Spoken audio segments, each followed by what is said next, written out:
2026 में देश नई दौड़ लगा रहा है। नया साल है, ये दौड़ तरक्की की है, नौकरी की है, नए भारत को दुनिया में एक नई पहचान दिलाने की है। लेकिन कई लोग देश की इस तरक्की में नफरत का तड़का भी लगा रहे हैं, भारत का खाकर पाकिस्तान की गा रहे हैं। इनकी देश विरोधी सोच समाज में नफरत का जहर घोल रही है। नव भारत ऐसे ही नफरती बयानों के खिलाफ आवाज लगातार बुलंद कर रहा है। महाराष्ट्र का एक जिला है पालघर, जहां के चिंचोटी इलाके में देश विरोधी गाना बजाने पर बवाल हो गया। सवालों में अब्दुल नाम का एक शख्स है। यही शख्स सैलून में स्पीकर पर देश विरोधी गाना बजा रहा था। कश्मीर को लेकर देश विरोधी गाना बजाने वाला यह शख्स यूपी के आजमगढ़ का बताया जाता है। ये गाना और वो वीडियो हम जानबूझ के नहीं सुना रहे हैं, क्योंकि बेहद आपत्तिजनक है कि देश की संवेदनाओं को, देश के नागरिकों की संवेदनाओं को एक तरीके से छेड़ने की कोशिश है। किसी ने ये गाना, इसका जो उसने किया, उसका वीडियो बना लिया और सोशल मीडिया पर डाल दिया था। इसके बाद लोग मौके पर पहुंच गए, जमकर बवाल काटा, अब्दुल के खिलाफ नारेबाजी की। विरोध की आवाज सुनकर फौरन पुलिस इलाके में पहुंची। इसके बाद अब्दुल के खिलाफ नए साल पर माहौल बिगाड़ने की साजिश, झूठी और भ्रामक जानकारी फैलाने के आरोप में पुलिस ने एफआईआर दर्ज कर ली। अब्दुल, ये शख्स जो आपके सामने स्क्रीन पर है, इस समय सलाखों के पीछे। अब्दुल रहमान की उम्र करीब 25 साल बताई जा रही है। बात सिर्फ इस अब्दुल की नहीं है, ऐसा ना जाने कितने अब्दुल इस वक्त देश का खाकर पाकिस्तान की धुन बजा रहे होंगे। ऐसी देश विरोधी मानसिकता को कतई बर्दाश्त नहीं किया जा सकता है। ये देश की एकता और संप्रभुता से जुड़ा मामला है। हमारा देश लोकतांत्रिक व्यवस्था से चलता है, कानून है, नियम है, हिंदू मुस्लिम सभी के लिए समान अधिकार है, समान कानून है। लेकिन अभिव्यक्ति की आज़ादी के नाम पर किसी को कुछ भी करने की आज़ादी नहीं दी जा सकती है। देश में रहना है तो राष्ट्रवाद की शिक्षा लेनी होगी, चाहे फिर वो राम हो या फिर रहीम। कश्मीर सपने में भी भारत से अलग नहीं जा सकता, ये सबको मान लेना चाहिए। अब्दुल जैसे लोग अगर कश्मीर को पाकिस्तान में मिलाने का सपना देख रहे हैं तो देखते रहिए, क्योंकि ये हकीकत में कभी भी साकार होने वाला नहीं है। कश्मीर भारत का हिस्सा था, है और हमेशा रहेगा। अब्दुल सलाखों के पीछे पहुंच गया, लेकिन बाहर स्थानीय लोगों के साथ साथ हिंदू संगठनों ने पाकिस्तान प्रेमियों के खिलाफ मोर्चा खोला है। ये लोग देश विरोधी मानसिकता वाले लोगों को देश से बाहर निकालने की मांग कर रहे हैं। बिल्कुल आक्रोश होगा। हमारा खा के, हमारा पी के, हमारे ही देश में रहकर और तुम पाकिस्तान का जयकारा लगाओगे और कश्मीर को पाकिस्तान को देने की बात कर रहे हो।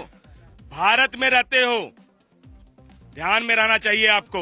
तुरंत कार्रवाई हो, वरना इनको देश से बाहर करो, मतलब बिल्डोजर चलाओ। वो कह रहा था कि सिर्फ मैंने 1 मिनट बजाया है, 1 मिनट नहीं बजाया। चलो उसने गलती से 1 मिनट बजाया, पर वो शेयर कर रहा है, गलती से तो शेयर नहीं हो रहा है ना। गलती तो उसकी बॉडी लैंग्वेज में दिखाई नहीं देगी जब आप लोग से साथ। नहीं, बिल्कुल नहीं दिखाई दे रहा था। वो एकदम बिंदास बोल रहा था कि उनके भाई बोल रहे थे कि तुमसे बच गया तो मोबाइल तोड़ देना चाहिए था।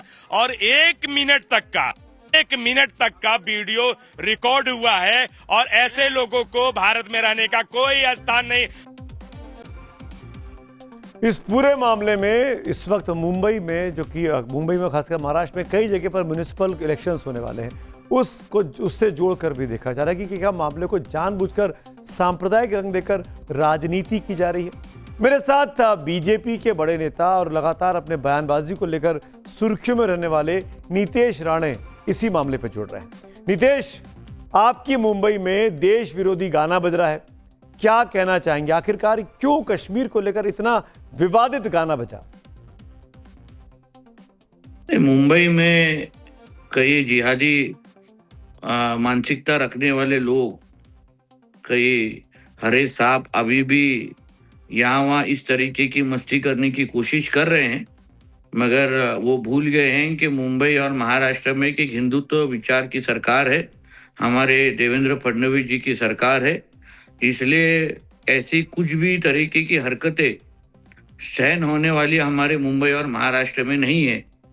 पुलिस और हम सभी लोग एक्शन मोड पे चले गए हैं, मगर सिर्फ जो गाने बजा रहे थे उन तक पहुंचना नहीं है, मगर उनकी पीछे जो शक्तियां हैं जी, उन तक भी हम पहुंचने की लिए पूरी तैयारी हमारी हो गई है। पर नीतेश, महाराष्ट्र में आपकी सरकार है, आपके मुख्यमंत्री, क्या उनकी नाकामी नहीं है जब इस तरह की चीजें वहां हो जाती है? उनकी पुलिस क्या कर रही थी, इंटेलिजेंस क्या कर रहा था?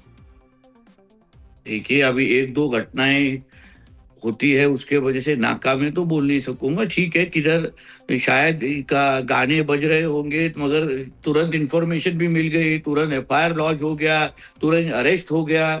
तो इस तरीके की चीजें को कंट्रोल करने की पूरी तैयारी हमारी सरकार की है और मुंबई हमेशा ही ये दहशतवादियों का टारगेट रह चुका है और इसलिए हम लोग पूरी तरीके से सतर्क है। क्या आपको लगता है कोई राजनीतिक शक्तियां, राजनीतिक पार्टियां इस तरह के विवाद के पीछे? देखिए, अभी वो तो इंक्वायरी के बाद ही मालूम पड़ेगा कि इनको कौन है जो इनको इस तरीके की ताकत दे रहा है कि तुम कश्मीर बनेगा पाकिस्तान जैसे गाने हमारे हिंदुओं की भूमि पे ये चलाने की हिम्मत करे। मगर जल्द ही जल्द इसके बारे में सारी की सारी एक्शन लिया जाएगा और जब भी इंफॉर्मेशन आएगा मैं आपको जरूर आपके साथ शेयर करूंगा। राणे साहब, बीएमसी का चुनाव होने वाला है और म्युनिसिपल चुनाव होने वाले हैं, क्या उसको लेकर पोलराइज किया जा रहा है मामले को? पोलराइज तो कहूंगा नहीं, मगर ये सारी शक्तियां हैं। अभी हमने उसने बीएमसी को देख के तो बीएमसी का चुनाव देख के तो ये गाना बजाया नहीं होगा, मगर उसने इनका हमेशा ऐसी ही कोशिश रही है कि हमारे मुंबई के तरफ गंदी नजर से देखना है, मुंबई का डेमोग्राफी चेंज करना है। इसलिए तो अभी हाल ही में एक जो 30 का जो रिपोर्ट आया था उसके में 30% मुसलमान और बांग्लादेश और रोहिंग्यों की आबादी बढ़ चुकी है।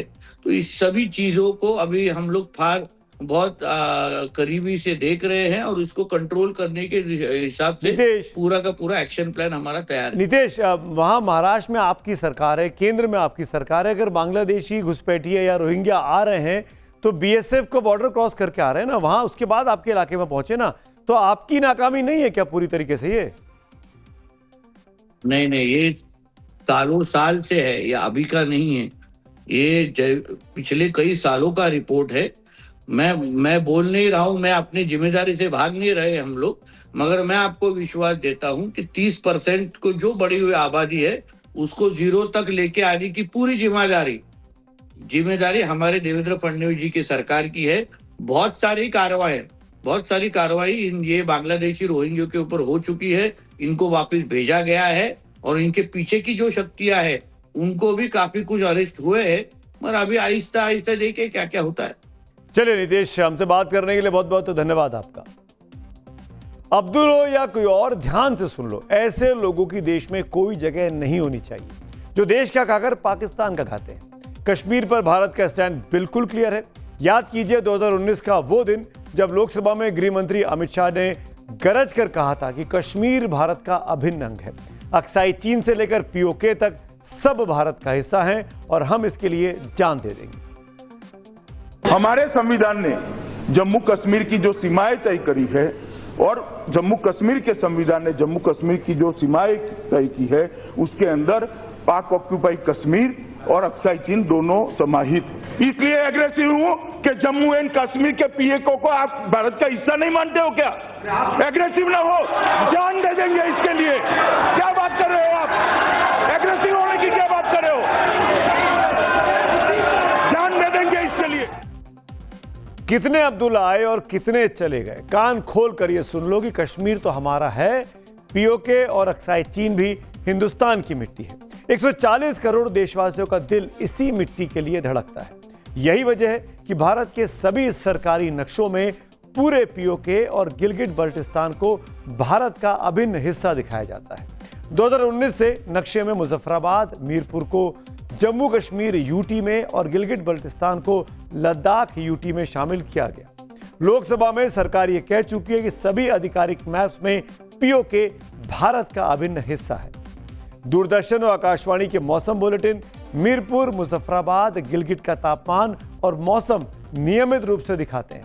2020 से ये शुरू हुआ और आज तक ये चल रहा है। 22 फरवरी 1994 को देश की संसद ने सर्वसम्मति से प्रस्ताव पारित करते हुए कहा था कि पाकिस्तान को अवैध कब्जे वाले क्षेत्र खाली करने होंगे।